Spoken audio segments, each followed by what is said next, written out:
Hello YouTube!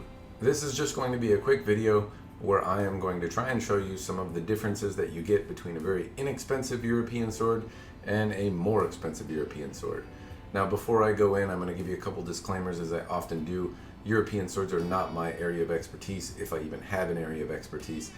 These are all used secondhand pieces. They may not be representative of what the manufacturer either produces today or will produce, or they should be whatever they have produced because they weren't made. But anyway, in a nutshell, they may not be representative of what you would get now or new.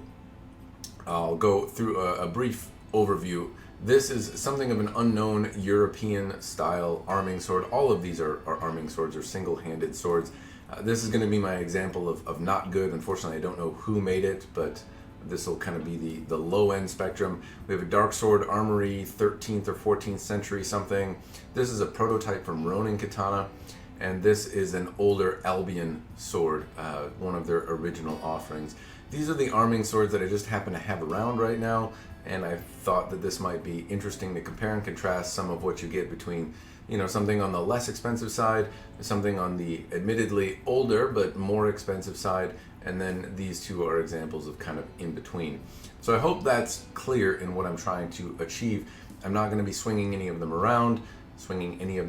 I'm not going to be explaining martially how the differences are. I'm just going to be pointing out some of the differences aesthetically and in terms of overall production quality, what you get between less expensive and more expensive, and I hope that you find that valuable. It may also serve to show you what things I look at when I'm trying to determine general quality differences in terms of production quality as I look at European style swords. So we'll start off with this honkin' beast here. This is something of an unknown, but the things that I would draw your eye to, one, if I turn it around, there's a couple things you can notice here. One, there's some goofy transitions in that these are not on center, and that is not ideal. There's an edge here that I can hit with my finger on either side. The pommel unscrews, but here it's all loosey-goosey, though it does admittedly line up a little better if I screw it the other way, but then it's not exactly tight. If I tighten it up nice and good, then there is a kind of an awkward, non-centered look to it. Also, the other thing you should note is that the handle is very round. It's somewhat elliptical, but it's very round, which makes maintaining edge alignment a little bit hard. The pieces are obviously thick and beefy. They don't need to be this big. This sword actually weighs 4.5 pounds, which is somewhat ridiculous for a one-handed sword. I know that might not sound like a lot, but it feels like I'm swinging around a 50-pound bag of salt rocks. The other thing I'm going to note here is that the crossguard, you can see this big old gap here in the crossguard. This is far from ideal, and I'll compare this to some of the other ones a little later, but just note how big this gap around the crossguard is. Why that's bad, I don't know. Water can get down there, and you can't always disassemble these swords very easily for cleaning. Crap can get down there. It's just, or the fact that it looks ugly. I'm not exactly sure why it's bad. Maybe somebody can throw that in the commentary below. If I look at the general profile of the blade, let's see if I can, you can probably see that there are all sorts of ripples along the flats of the blade. So this surface has a lot of kind of wiggle waggly things, and if you see, the fuller does not exactly terminate the same way or in the same spot. It's close, but horseshoes and hand grenades, right? This one is not a sharpened sword, and it's really probably more for costume use, even though it's supposed to be battle ready.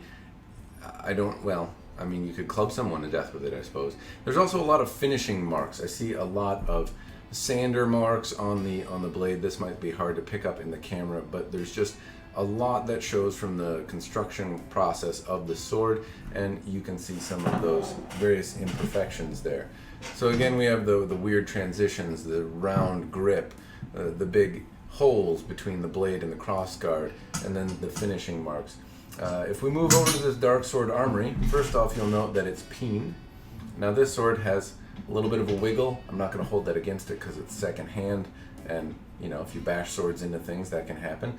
The peen is rough though, and I don't know if the camera's picking this up, but it's a little bit rougher over here.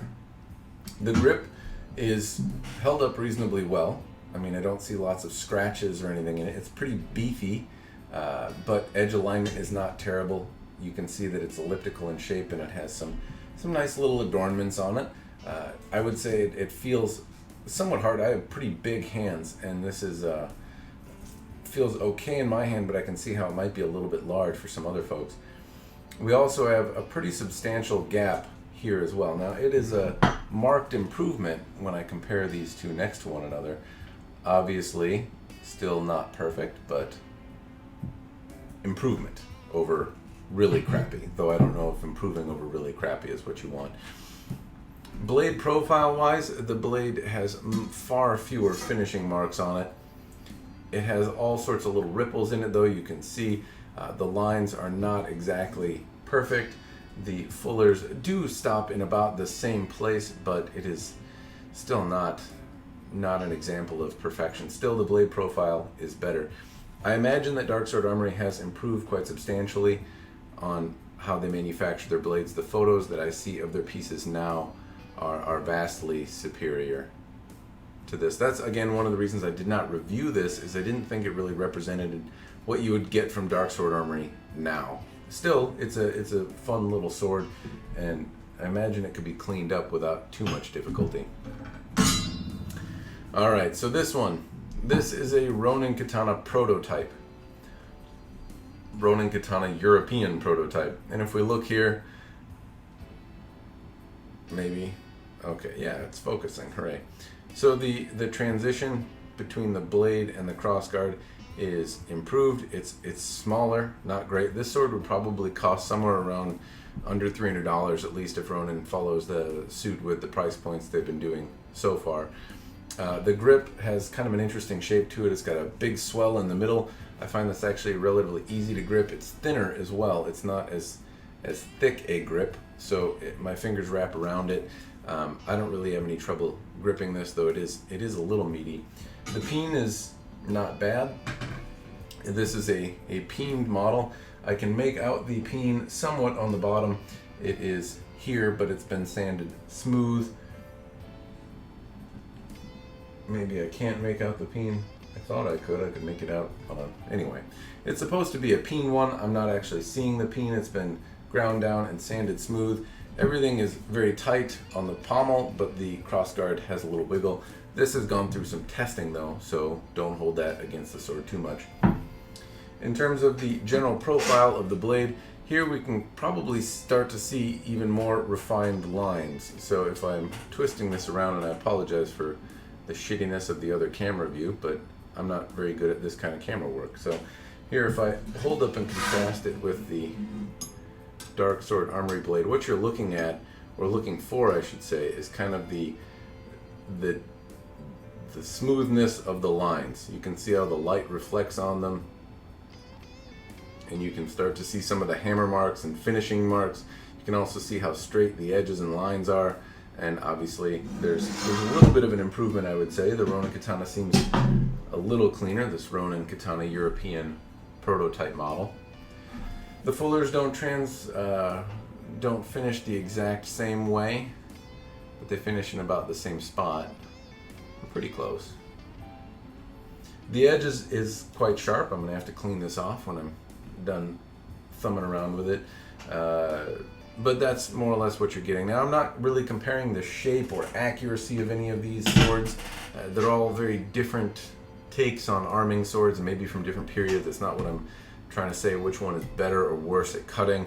I'm just pointing out some of the aesthetic and overall manufacturing differences. Now, this is an older Albion sword. This might be one of their first generation pieces, and I don't think that this one is made anymore. It's called the RC or yeah, it's called the S or something.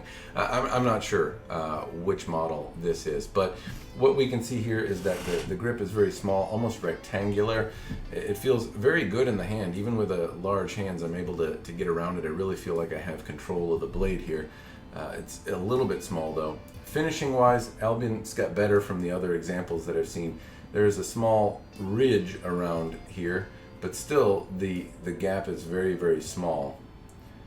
It's a little bit wider around the blade itself, but the transition and gap is small. The peen, is also a little bit more, has more attention to detail. Most, again, of the Albion swords that I've seen have been a little bit cleaner than this, but this happened to be the arming sword version that I had around. And then if we are going to the lines of the blade, we can see that the fuller transfer stops in the same place, and the lines overall just appear very clean. Here, I'll hold up the Ronin Katana by comparison. Maybe we can do this and not smack into one another. So just as you're looking at examples of, I look like a marionette, like I'm trying to control puppets or something.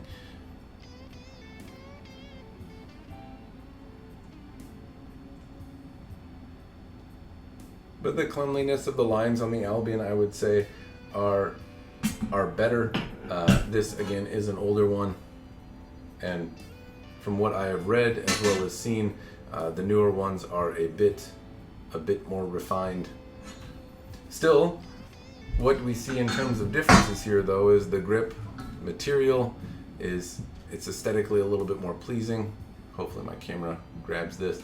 Aesthetically, it's a little bit more pleasing. It's held up really well over time. You can also see the differences in the spots in the guards here and the differences there.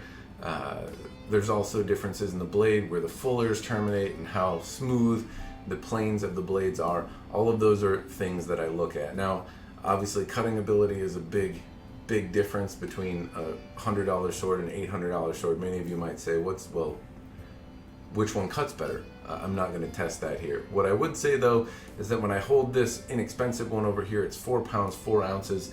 I don't even recall what the Albion sword is. I'll put that in the Who's or What's It's down there, some of the specifications on each one of the swords. What I can say is that this one feels significantly more lively and easy to move. This feels like I would bludgeon you to death with it. This feels like a weapon in my hand. And there are some appreciable differences in that regard as well, though that is not necessarily what I'm trying to compare between these. I'm just showing you some of what you get in general for, like $100 going up to $800. That's really all I have for you. This was a quick I have a day off and a cup of coffee in my hand video, and I thought you might find some relevance, interest, or benefit if you're new to sword collecting. Hopefully it was helpful. Let me know if there's any questions that you have or if there's something I can do better. Throw that in the commentary below, and cheers.